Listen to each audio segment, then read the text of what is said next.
me han mandado, está un poco modificado a lo que decíamos antes, no lo enfocamos desde este punto de vista, pero miren, el título es inflamación. Inflamación. La inflamación se estudia bien en cursos de patología porque esto ya es una patología. Normalmente en los cursos básicos estudiamos cómo funcionan los cuerpos y las células, los tejidos, en forma normal. Ya, pero partimos ahora ya no de lo normal, partimos de una situación no normal, la inflamación, y su relación con varias vías. Hay una vía que se llama ciclooxigenasa. Ya la han visto esta, ¿no? En bioquímica 1. ¿Sí? Vamos a recordar un poquito y lo vamos a ver. La otra se llama vía de la lipooxigenasa. Y luego, también ahí habla que debemos comentar un tipo de proteínas que tienen que ver con la inflamación y la respuesta inmune, que son las integrinas. Estas ya no son vías, son proteínas. Las selectinas y las caderinas. ¿Qué es eso? Eso sí tal vez nunca lo he escuchado. Estas son proteínas, ¿ya? Son proteínas de membrana. Lo coloco así porque esto es lo que dice lo que debemos hacer hoy. Tenemos que hablar de la inflamación, pero desde el punto de vista de estas dos vías. Porque el proceso inflamatorio o la inflamación es un proceso muy complejo, que tiene varias aristas o varias formas de estudiar. Generalmente, ¿qué es la inflamación? Inflamación, fácil. Tengo una inflamación, siempre has dicho eso, ¿sí o no? Ahora dígame qué es inflamación. ¿Qué entiende por una inflamación? Así que te gusta. Una idea, no hay problema.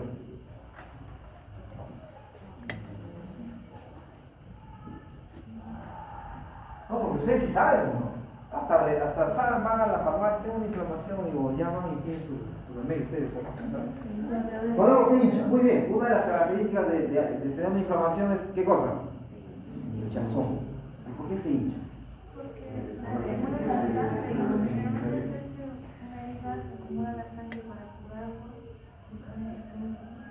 Ya, muy bien, la sangre va a llegar en mayor flujo, ¿cierto? Ya. Yo voy a hablar algunos términos que ustedes ya conocen. En la región donde ocurre eso va a haber una vasodilatación, porque se va a acumular, pero no se va a acumular sangre. Lo que va a haber es una extravasación del plasma. O sea, no es la sangre, no son los glóbulos rojos, blancos, plaquetas que salen del vaso sanguíneo. Lo que va a extravasar del vaso va a ser el plasma. ¿Ya? Y eso hace que se abulte, ¿no? Se hinche. Eso es una característica de la inflamación, es que se hinche. ¿Qué más? Hay dolor. Muy bien. Otra característica de un proceso inflamatorio es el duele en la región, en la zona donde hay inflamación. Puede ser externa, puede ser interna, pero hay dolor. Son 4 características que tiene la inflamación. Correcto, enrojecimiento. ¿Por qué va a estar rojo?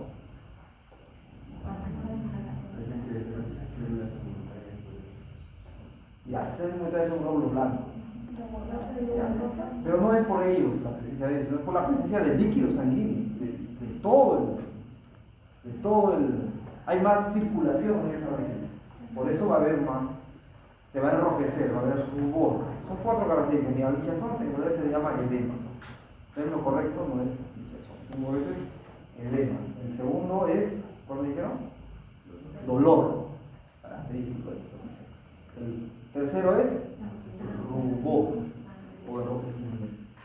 Hay mayor flujo sanguíneo. Con el mayor flujo sanguíneo van a llegar más glóbulos blancos. ¿Ya? Y hay un cuarto aspecto. ¿Cuál es? Dolor, rubor, edema. Sensibilidad. ¿Cómo le llamarías? No tanto sensibilidad. Malestar es el dolor, ¿verdad? Y tú pones tu dedo ahí, ¿cómo está esa zona? Caliente.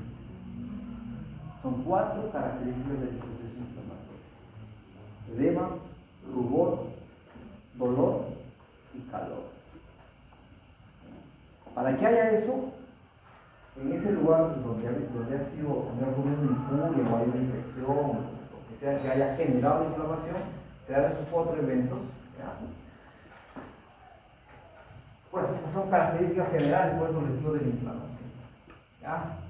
Para generar esas 4 características ocurren muchas vías, ocurren muchos mediadores químicos de la inflamación. Los más conocidos está, por ejemplo, la histamina, es un mediador muy conocido. ¿Ya? La bradicinina. Son los más conocidos, son mediadores químicos, es decir, estos mediadores se liberan en el lugar donde hay inflamación y promueven todo lo demás. Estos dos son los principales mediadores, por ejemplo, la bradicinina del dolor y de la fiebre, la temperatura, incrementa la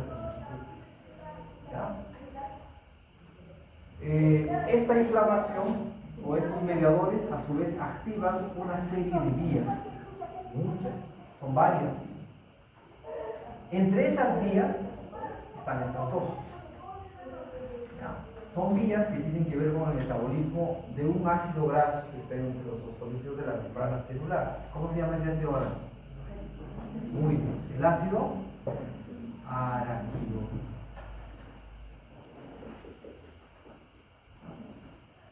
Entonces, los tejidos, estas vías se van a dar en el local donde se produce la injuria, en el local que tiene el virus, en el local que tiene el agente que está provocando la inflamación o que hubo la herida.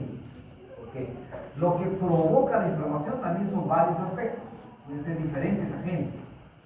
¿No? En el lugar, en el tejido, con injuria, con daños, en las membranas de esa célula, yo voy a convertir el ácido araquidónico, voy a convertir los fosfolípidos de la membrana, voy a convertirlos, o voy a liberar el ácido araquidónico, que es un ácido graso que forma parte de los fosfolípidos de la membrana. Y a partir de este ácido es que voy a tener una vía y otra vía. El sustrato para las vías es el ácido araquidónico. ¿Ya? Como el ácido araquidónico es un ácido graso de 20 carbonos, y este ácido graso tiene 4 enlaces dobles, por esa característica le conocen como un eicosanoide. Eicosa viene de 20. Entonces, también le conocen a estas vías como vías del metabolismo de los eicosanoides, así también le llaman. ¿Ya? Entonces, ese tejido injuriado, dañado, alterado, donde se está promoviendo la inflamación, las células, sus membranas celulares van a liberar el ácido araquidónico y van a activar una serie de vías, las ciclooxigenasas activando unas enzimas llamadas COX y las lipoxigenasas LOX, enzimas que se van a activar y que van a promover la aparición de unos mediadores, se les conoce así como mediadores proinflamatorios, o sea, que van a promover aún más inflamación. Y son muchos de ellos, algunos de ellos, los que van a ser quimiotácticos, es decir, van a atraer, van a ser como señales que llaman para que lleguen más glóbulos blancos, van a atraer a los leucocitos, para que vengan, y por eso que llega más sangre y hay más calor y hay más rubor en ese lugar, porque a través de estas vías yo voy a generar esos mediadores. Por ejemplo, a ver, recordando un poquito, a través de la vía de la ciclooxigenasa, ¿qué promuevo? ¿Perdón? Muy bien. A todos se les llama prostaglandina. Es un término muy genérico, prostaglandina. Pero hay algunos que tienen un nombre un poquito más exacto. A ver, por ejemplo, aquí está la prostaciclina, los tromboxanos, los leucotrienos están en la vía de la lipoxigenasa. Aquí se van a producir los leucotrienos. Y otras moléculas, los factores activadores de plaquetas y otros, no son los únicos, a todos estos se les conoce como derivados del metabolismo del ácido araquidónico. También les llaman eicosanoides, derivados de los eicosanoides, y estos son agentes proinflamatorios. Son estos agentes que se producen en los tejidos que van a generar la llegada de la histamina, de la bradicimina y que el proceso inflamatorio se torne mucho más exacerbado, mucho más exacerbado. ¿Ya? Entonces, más o menos es eso.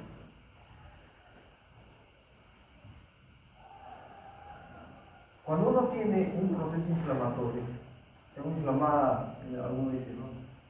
Mi garganta está inflamada, esa es una frase muy común, ¿no? Pero ahora que se inflama, cuando dicen así, tengo inflamación de las amígdalas, común eso, ¿no? Y vas al médico, ¿qué te receta el médico? El médico te revisa y se saca la lengua, ¿no? Coges una internita y observa y ya, y se cierra la boca. No observa ni 3 segundos y ya sabe qué está pasando. ¿Sí o no? Y ya dice, ya sabe, porque esa es una exploración física, ¿no? Para eso ya te pesó, con temperatura, observó algunos, ya te auscultó para ver si estaban limpios tus pulmones, y luego te dice, abre la boquita, coges baja lengua, coges tu internita, lo observas, y ya sabes. Obviamente él observó la inflamación en tus amígdalas. Las amígdalas no son raíces que cuando de hecho se notan muy fácil, es muy fácil. Y él puede, en experiencia, distinguir si eso es producto de una infección viral o una infección bacteriana. ¿Sí o no? Si es producto de una infección viral, ¿qué te va a recetar? Antibiótico. No, viral.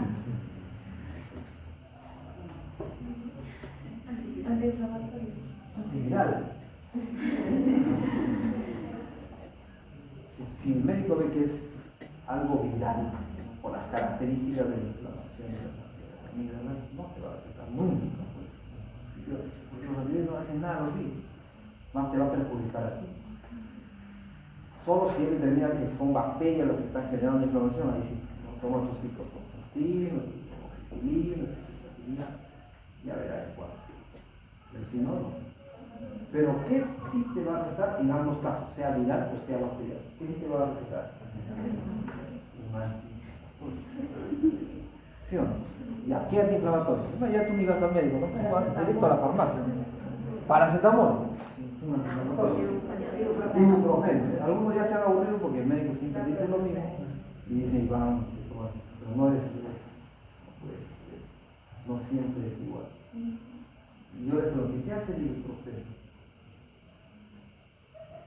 para hacer un antiinflamatorio? Estamos viendo, es inflamación.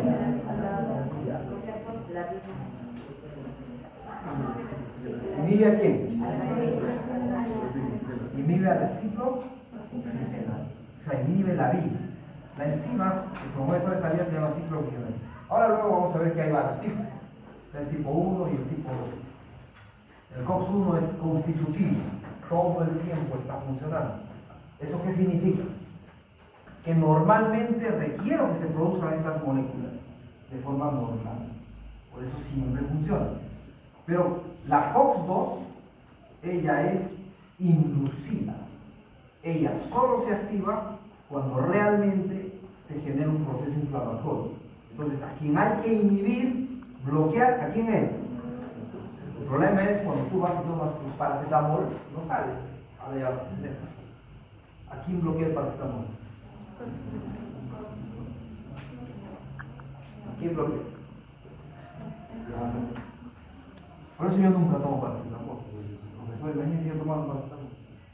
Tendría lógica, ¿no? A ver, pronto si los médicos toman paracetamol. Recetan sí.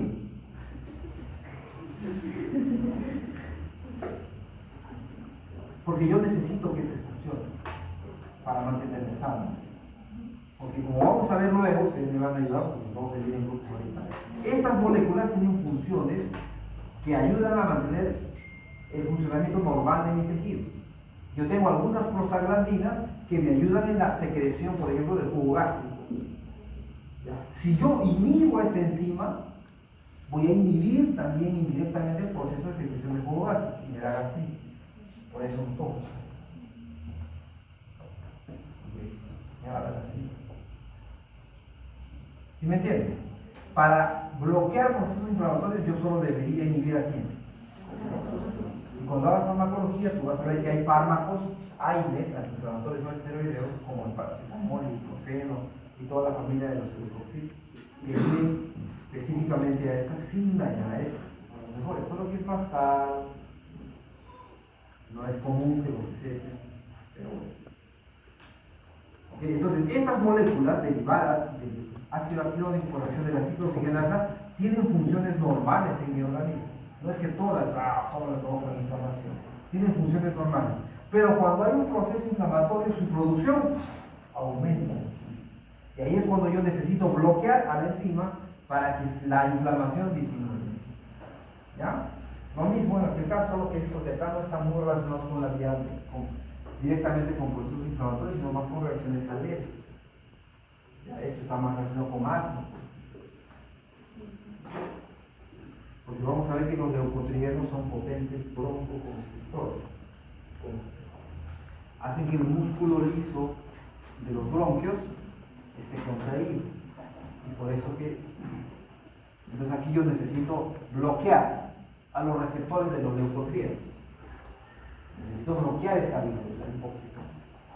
Además de eso tienen otras, miren, estas moléculas tienen múltiples funciones, tan diversas funciones, que en una sola clase no podríamos hablar de todas ellas. Y las funciones son tan diversas que varían de tejido a tejido. Dentro de las prostaglandinas yo tengo, por ejemplo, la prostaglandina H, no es la H, es la I, la E, sí, el H2. ¿Ya? Tengo la prostaglandina I2. Tengo la prostaglandina F2A. Y tengo la prostaglandina D2. Cada una tiene su función. Todas son prostaglandinas. Pero cada una tiene una función. Esta en un tejido, esta puede estar en otro tejido, con funciones distintas. La mayoría de estas son vasodilatadoras. Pero hay una, como esta, que es vasoconstrictora. Esta es vasodilatación, esta también es vasodilatadora. ¿Ya? Ahora, no solo actúan a nivel de vaso sanguíneo, pueden actuar en otros organelos. Por ejemplo, este de acá inhibe la agregación plaquetaria. Inhibe el proceso de agregación plaquetaria. Esta más bien promueve la agregación plaquetaria. ¿Ya? En fin, lo que vamos a ver ahora para entender un poquito más, porque es muy diverso, es el rol de cada uno de estos mediadores, prostaglandinas, cada una de las prostaglandinas y los principales leucotrienos, para entender un poquito mejor el panorama de cada uno de ellos como producto de la activación de la vía de metabolismo del ácido araquidónico y todos los tipos. ¿Ya? Solo como curiosidad, el nombre prostaglandina viene porque se observó que habían algunas sustancias de naturaleza lipídica o derivados de lípidos en el semen que cuando entraban en contacto con el útero provocaban el incremento de la contracción uterina. Pero inicialmente pensaban que esas sustancias se producían en la próstata y luego salían por el semen. Por eso le llamaban prostaglandina, y ahí viene el nombre, pero no tiene nada que ver con la próstata. Hoy sabemos que no es una sustancia, es un conjunto de sustancias. ¿Ya? Y ahí vienen esos nombres, prostaglandina. Bueno, los tromboxanos son potentes agregadores plaquetarios. Por lo tanto, actúan de forma activa en el proceso de coagulación de la sangre, que por lo general va de la mano con los procesos inflamatorios. Siempre que hay una injuria o un daño, hay pérdida de sangre, yo necesito coagular, y hay un proceso inflamatorio que necesito disminuir. Ahora, viendo la inflamación así de manera general, la inflamación es un proceso, un mecanismo de defensa del cuerpo. ¿Sabíamos? Es un mecanismo de defensa del cuerpo. El cuerpo produce inflamación cuando ve que hay un agente patógeno, una bacteria, o cuando hay una injuria. El cuerpo promueve la inflamación con la finalidad de defensa. Y en ese proceso generan todos estos mediadores proinflamatorios, dolor, fiebre, con la finalidad de destruir a lo que está generando ese proceso, a lo que está originando eso. A lo que a nosotros no nos gusta, no nos agrada los síntomas propios de la inflamación. A quién le gusta tener el dolor en la garganta. producto de la inflamación de las amígdalas. Nadie no puede saber eso. En algunos casos he visto yo, no pueden ni pasar agua. Uy, ya no sé si les ha pasado alguna vez. No pueden ni pasar el agua del dolor. ¿Quién quiere pasar naturalmente ese proceso inflamatorio? Nadie. El cuerpo se está defendiendo de una infección y por eso se inflama. Pero no es agradable. Entonces, ¿qué hacemos? Usamos fármacos para inhibir la inflamación, que nos está generando el mecanismo de respuesta del organismo al tumor. ¿Ok? Y eso visto desde cualquier ángulo, ¿no? La inflamación de manera general es de dos tipos: inflamaciones agudas y hay un proceso inflamatorio crónico.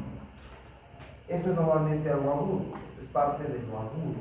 Es decir, agudo significa que eventualmente hubo un agente que provocó una inflamación y tiene su tiempo, el periodo de activación del proceso inflamatorio, y luego un inflamatorio crónico que todo el tiempo está inflamado. La inflamación crónica es más peligrosa. Tiene muchos efectos. Miren, la inflamación tiene efectos, si bien es cierto es un mecanismo de defensa, cuando no se controla adecuadamente y se toma tiempo, los efectos son muy dañinos para nuestro cuerpo. Muy dañinos. La inflamación crónica genera unas sustancias que van a acabar destruyendo en el proceso si yo no controlo la cantidad o la concentración adecuada de esos metabolitos intermediarios. Yo voy a generar mucho estrés oxidativo y voy a acabar destruyendo algunos tejidos, algunas células. Y eso es muy peligroso, porque junto con la inflamación crónica, cuando esto se mantiene elevado por mucho tiempo, vienen otros aspectos que en conjunto, por ejemplo, estoy pensando ahorita en una enfermedad que tiene como uno de los aspectos que se da es la inflamación crónica, y esa es la obesidad. En la obesidad, los obesos tienen una inflamación crónica, no porque están jodidos, es el tejido adiposo. Cuando vamos a ver la bioquímica de los tejidos, uno encuentra que los niveles de estas sustancias están elevados. Es decir, el obeso está en un proceso inflamatorio crónico, y esa parte bioquímica es la más peligrosa de la obesidad. Porque estas sustancias van a conllevar a un estrés oxidativo en ciertos vasos sanguíneos, y si se acuerdan, cuando hay estrés oxidativo, con el colesterol, que también está elevado en los obesos, se forman placas de ateroma y destruyen los vasos sanguíneos, cerrando, obstruyendo el paso de la sangre, generando infarto. Así se da. Estos son los que se mueren. Donde la inflamación crónica es un poquito diferente, porque esto solo se produce agudamente, pero luego debe desaparecer. Cuando uno elimina el agente que provoca la inflamación, o cuando uno bloquea el agente con fármacos, el proceso inflamatorio. Pero luego pasa. El problema de la inflamación es cuando esta se torna crónica. Ahí no todo el tiempo va a estar tomando paracetamol. Ahí es peligroso, muy peligroso. Eso no duele, no lo siento. Es un proceso que a la larga, con el paso del tiempo, generalmente de años, ni siquiera de meses, uno va a sufrir. Es decir, alguna vez han visto, le dio paro cardíaco, pero sí era pobre. Era probable que tenía una inflamación crónica, que estaba causando algunos daños, sobre todo a nivel vascular, que son los más peligrosos. No sé si se entiende aquí hasta aquí, muchachos. Esto de las dos vías que están como tema de nuestra clase son parte, para que lo veamos así, son parte del proceso inflamatorio, no es lo único, ya, es parte, porque los mediadores principales del proceso inflamatorio son estos. Estas dos vías se activan en el tejido donde se genera la inflamación, porque ese tejido que ha sido dañado libera un ácido araquidónico a partir de sus fosfolípidos de membrana. Quien hace esa liberación o promueve esa liberación es una enzima. ¿Cómo se llama esa enzima? Se llama fosfolipasa A2. Es una enzima citosólica. Esta es la que degrada ese ácido graso, estaba unido a un fosfolípido, y ese ácido graso es el ácido araquidónico, que queda libre en el citosol y ahora es blanco de estas enzimas, de las COX o de la lipoxigenación. Y entonces cuando estas se activan, porque ya tengo el sustrato, genero estos mediadores, como las prostaglandinas y los leucotrienos o los cromosomas. Y todos ellos me van a mediar diferentes respuestas cada uno. Eso resumiendo un poquito. ¿Ya? ¿Alguna pregunta hasta acá? A ver, ¿alguna inquietud sobre el proceso inflamatorio? ¿Alguna inquietud? De repente su curiosidad va por los palos, ¿no? Siempre quieren aprender los palos.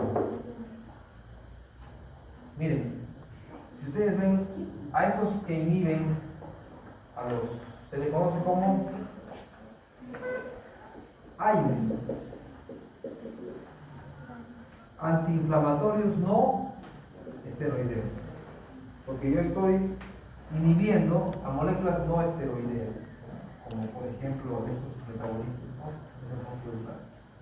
Porque sí existen antiinflamatorios esteroideos, habrían que son mucho más potentes, que tienen un efecto mucho más rápido, y es cuando yo quiero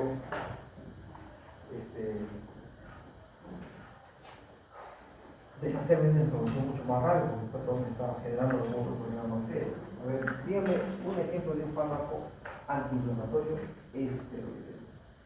Y eso debieron hacer un poquito antes. Los glucocorticoides. Un ejemplo de un fármaco glucocorticoide. ¿Se habla la información un poquito de los fármacos?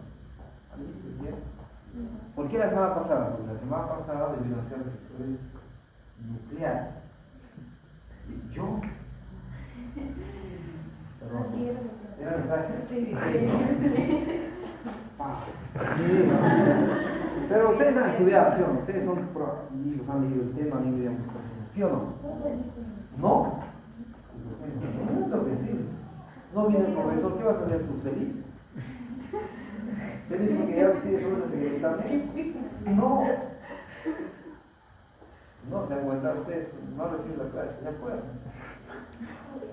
No debería ser así, ¿no? Pero ustedes sí deberían ser.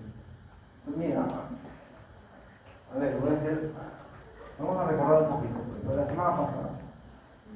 Mira, un antiinflamatorio natural que tenemos nosotros, ¿cuál es? Natural. Su cuerpo lo produce.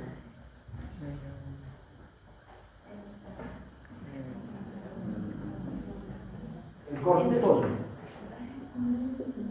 ¿Qué es el cortisol? Es un corticoide natural. En este caso es un glucocorticoide o es un mineralocorticoide. ¿Qué es? Es un glucocorticoide. Es un glucocorticoide. La aldosterona, por ejemplo, es un, si no me equivoco, es un mineralocorticoide. En fin, estos son corticoides, son hormonas. Su naturaleza es lipídica. Cuando nuestros tejidos liberan estas sustancias, estas viajan por la sangre y van a actuar sobre sus receptores que están en otras células, endocrinos. Y vamos a suponer que yo tengo una célula acá, esta es la membrana celular para resumir la capa lipídica, y acá tengo el núcleo. Y aquí llega el cortisol. Y yo les pregunto, ¿cómo actúa el cortisol sobre estas células? ¿Dónde está el receptor del cortisol? El cortisol es grasa, es líquido completamente. Entonces, ¿qué pasará con esta membrana? ¿Qué pasa? ¿A dónde tiene que llegar? ¿Dónde está el receptor del cortisol? El receptor de ese glucocorticoide. ¿Dónde? ¿Está en el citosol o en el núcleo? Un aspecto importante que resaltar es que ya, en primer lugar, no está en la membrana celular. Porque los receptores, a ver, recordando, los receptores ionotrópicos, el receptor de glutamato, el receptor de GABA, el receptor de... ¿Ya? ¿Dónde estaban estos receptores? En la membrana, eran canales. Los receptores acoplados a proteínas, ¿qué? ¿Dónde estaban? En la membrana. Los receptores ¿de qué? De adenina, de acetilcolina, de muscarina, de dopamina, que están acoplados a proteínas que no están. Porque los ligandos no atraviesan la membrana. Los receptores Los receptores enzimmáticos, yo les llamo, o algunos le acoplados a tirosinas quinásicas. ¿Dónde estaban? En la membrana, porque los ligandos no pueden entrar. El mecanismo de acción de estos receptores es propio, son canales, estos tienen 3 elementos, donde uno es una proteína G, y este es que el receptor en realidad es una enzima, que se va a activar cuando un ligando se une. Por ejemplo, la insulina, ¿no? ¿Han estudiado o no? Sí. La insulina es un ligando del receptor RFK, tirosinas quinásicas. Cuando la insulina se une al receptor que está en la membrana, el receptor se activa y fosforila, ¿no? Se autofosforila y genera una serie de cascadas internas. ¿Ya? Estos 3 receptores, 3 grandes clases de receptores que están en la membrana. Luego viene una cuarta clase, que son los receptores, los que no hicimos, los que tú estudiaste de forma proactiva ese jueves pasado, miércoles pasado, nucleares. Claro, porque si tú estuviste en clase, ¿qué estabas haciendo? Estudiando la clase. Nucleares. ¿Dónde están los receptores? Ya no están en la membrana. Primera característica, a diferencia de estos 3. ¿Por qué no están en la membrana celular? Porque el ligando tiene una naturaleza química que le facilita no necesito. ¿Dónde están? Pueden estar en el citosol o pueden estar en él cualquiera de los dos. Algunos no, pero se llaman nucleares, solo deben estar acá, no, pueden estar también. Solo que en ambos casos el destino final de la unión del ligando, o el cortisol, unión a su receptor, es llegar a dónde? Sea que el ligando se una al receptor que está en el citosol, o sea que el ligando entre hasta el receptor que está en el núcleo, su destino final es el núcleo. Y el destino final siempre es promover, ¿qué cosa? La transcripción de un gen específico. O sea, este ligando cortisol va a promover que un gen se transcriba. Y por lo tanto, si un gen se transcribe, ¿cuál va a ser el resultado? A ver, la expresión de una proteína. ¿Cuál proteína? Va a depender de qué ligando y qué sustituto.